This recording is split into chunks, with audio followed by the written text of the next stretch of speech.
जय श्री कृष्णा। राधे राधे। भक्त जनों, हनुमान जी को सिंदूर चोला क्यों चढ़ाते हैं? जाने इसके पीछे का अद्भुत रहस्य और चमत्कारी लाभ है।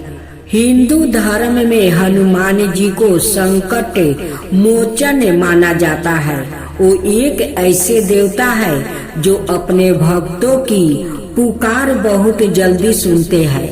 अपने अक्सर देखा होगा कि हनुमान जी की प्रतिमा पर नारंगी रंग की एक परत चढ़ी होती है जिसे हम चोला कहते हैं। लेकिन क्या आप जानते हैं कि आखिर हनुमान जी को चोला चढ़ाने की परंपरा शुरू कैसे हुई?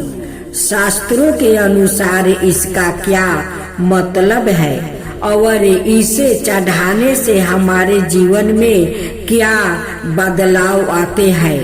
आज इस बलियोग में हम बजरंग बली के चोले से जोड़े उन अनसुने पहलुओं को जानेंगे जो हर भक्त के लिए जानना जरूरी है। चोला चढ़ाने के पीछे की पौराणिक कथा। हनुमान जी को चोला चढ़ाने की कथा रामायण काल से शुरू हुआ है। इस बार हनुमान जी ने माता सीता को अपनी मांग में सिंदूर लगाते देखा। उनके मन में जिज्ञासा हुआ और उन्होंने माता सीता से पूछा, माता आप यह लाल पदार्थ अपनी मांग में क्यों लगाती है? माता सीता ने मुस्कुराते हुए उत्तर दिया, पुत्रा यह सिंदूर है। इसे लगाने से मेरे स्वामी श्री राम की आहु लंबी होगी और उनका स्वास्थ्य हमेशा अच्छा रहेगा। यह सुनकर परम भक्त हनुमान जी ने सोचा कि यदि चुटकी भर सिंदूर से प्रभु राम की उम्र बढ़ सकती है तो क्यों ना मैं अपने पूरे शरीर पर ही सिंदूर लगा लूं। इससे तो मेरे आराध्या अमर हो जाएंगे। उन्होंने अपने पूरे शरीर पर सिंदूर मल लिया और श्री राम की सभा में पहुंच गया। उनकी इस भोली भक्ति को देखकर भगवान राम बहुत प्रसन्न हुआ और उन्होंने वरदान दिया कि जो भी भक्त हनुमान जी को सिंदूर और तेल चोला अर्पित करेगा उस पर सदाए राम जी की कृपा बनी रहेगी और उसके सभी कष्ट दूर हो जाएगा। चोला चढ़ाने का सही समय शास्त्रों के अनुसार हनुमान जी की पूजा के लिए मंगलवार या शनिवार का दिन सबसे शुभ माना जाता है। इन दिनों में चोला चढ़ाने से बजरंग बली बहुत जल्दी प्रसन्न होते हैं और कुंडली के अशुभ ग्रहों का प्रभाव कम होता है। चोला चढ़ाने की सामग्री आवश्यकता होती है। पहला सिंदूर चमेली वाला नौरंगी सिंदूर, दूसरा चमेली का तेल। सिंदूर घोलने के लिए 3 वस्तु लाल या पीला पीतंबर या लंगोटा, 4 जनेऊ हनुमान जी को अर्पित करने के लिए पवित्र धागा, 5वां चांदी का बरक, प्रतिमा को सजाने के लिए अक्षिक, 6वां प्रसाद बूंदी के लड्डू, गुड़ चना या बनारसी पान। चोला चढ़ाने की सही विधि। हनुमान जी को चोला चढ़ाना एक अत्यंत पवित्र प्रक्रिया है। इसे पूरे भक्ति भाव से करना चाहिए। स्वच्छ भक्त को स्नान करके साफ कपड़े लाल या पीले पहनना चाहिए। संकल्प हाथ में जल लेकर अपनी मनोकामना का स्मरण करे। मिश्रण तैयार करना, एक कटोरी में चमेली का तेल और सिंदूर मिलाकर गाढ़ा लेप बना ले। अर्पण सबसे पहले हनुमान जी के चरणों में लेप लगाए, फिर धीरे धीरे पूरे शरीर पर इसे लगाए। लेप लगाते समय ओम हनुमते नमः या हनुमान चालीसा का जाप करते रहे। श्रृंगार, इसके बाद उन्हें जनेऊ और वस्तु धारण कराए। यदि संभव हो तो चांदी का बरक लगाए। आरती अंत में चमेली के तेल का दीपक जलाकर आरती करे और प्रसाद बांटे।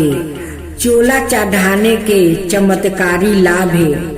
हनुमान जी को चोला चढ़ाना केवल एक धार्मिक अनुष्ठान नहीं है, इसके पीछे गहरे आध्यात्मिक लाभ छिपे हैं। पहला, शनि दोष से मुक्ति पाना चाहते हैं कि हनुमान जी की सेवा करने वालों को शनि देव कभी परेशान नहीं करते। चोला चढ़ाने से शनि की 7.5 और अढ़ाई का प्रभाव कम होता है। दूसरा, आत्मविश्वास में वृद्धि, जो लोग डर, तनाव या आत्मविश्वास की कमी महसूस करते हैं, उन्हें चोला चढ़ाने से मानसिक शक्ति और साहस मिलता है। तीसरा, नकारात्मक ऊर्जा का नाश, इससे घर और जीवन से पूरी नजर और नकारात्मक शक्तियां दूर रहती है। चौथा, सुख समृद्धि या कार्य परिवार में सुख शांति और लंबी आयु का वरदान लेकर आता है। हनुमान जी को चोला चढ़ाना हमारी अटूट श्रद्धा का प्रतीक है। जब हम संपूर्ण के साथ उन्हें सिंदूर अर्पित करते हैं तो हम वास्तव में अपने अहंकार को छोड़कर उनकी शरण में जाते हैं। यदि आप भी अपने घर पर विशेष पूजा या हनुमान जी की सेवा करवाना चाहते हैं तो यजमान ये आपकी मदद के लिए हमेशा तैयार है।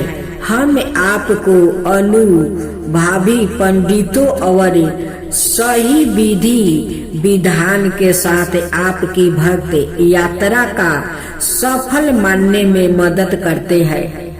भगवान शनि सूर्य देव और छाया के पुत्र है। उनका वाहन कौआ है और वो 9 ग्रहों में सबसे प्रभावशाली और अन्याय प्रिय ग्रह माने जाते हैं। शनि देव का कार्य है प्रत्येक जीवों को उसके कर्मों के अनुसार फल देना। वो ना तो किसी से राग रखते हैं और ना दोष, केवल निष्पक्ष अन्याय करते हैं।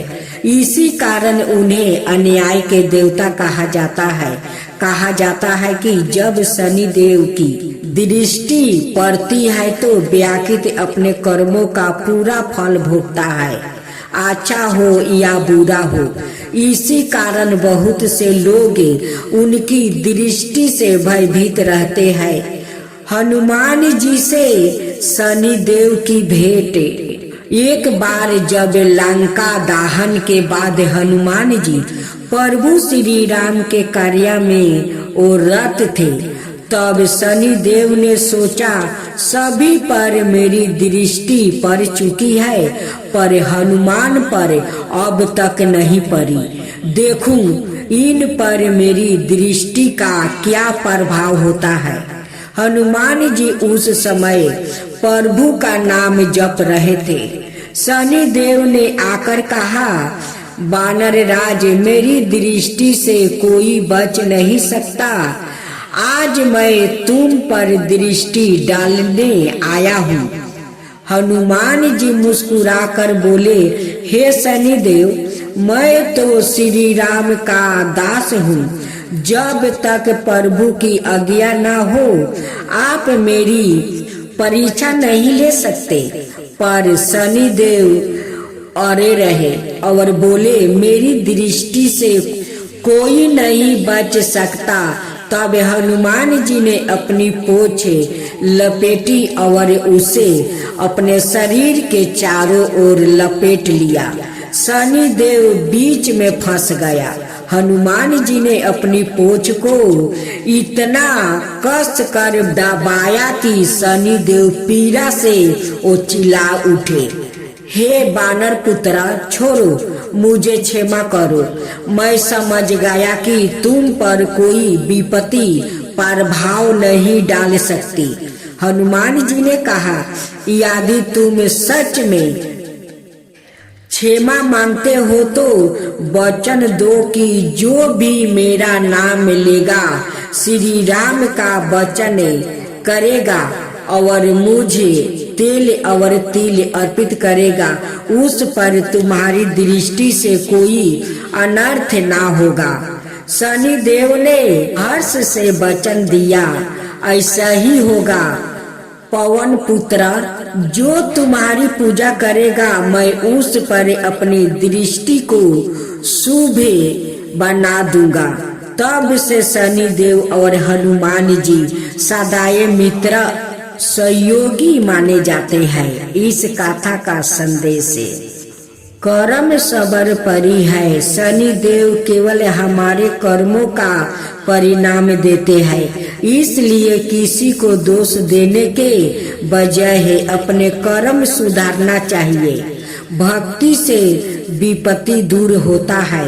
हनुमान जी की भक्ति, राम नाम का स्मरण और सच्चे आचरण से शनिदेव की कृपा प्राप्ति होती है। अन्याय में करुणा का स्थान। शनिदेव ने जब करुणा दिखाई तभी मित्रता संभव हुई। अन्याय का अर्थ केवल दंड नहीं, सुधारा भी है।